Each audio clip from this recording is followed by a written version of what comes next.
مومن کو مبارک اوقات اور مبارک مقامات میں اللہ تعالیٰ کی جانب رجوع کرنا چاہیے۔ جس خدا نے آج روزی دی ہے وہی خدا کل نئی روزی دینے والا ہے۔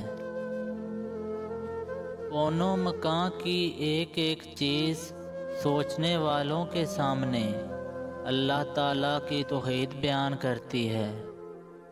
عقل مند آدمی وہ ہے جو عزت و نفس کا خیال کر کے عزت و وقار میں اضافہ کرنے والے اعمال کا اسباب بنے، اور بیوقوف وہ آدمی ہے جو اپنے ہی ہاتھوں اپنی ذات کو ہلاکت اور اس ذلت میں مبتلا کر دے۔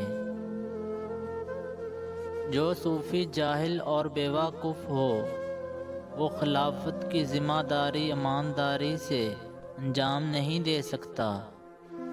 ہر لمحے موت کی گرفت کا دھیان رکھنا چاہیے، کہیں ایسا نہ ہو کہ عین غفلت میں روح قبض ہو جائے اور دنیا سے خالی ہاتھ واپس لوٹنا پڑے۔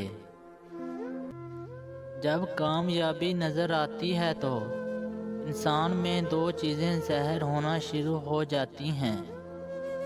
اول وہ باعمل بننا شروع ہو جاتا ہے، دوم اس کا دل تقویٰ آشنا ہونا شروع ہو جاتا ہے۔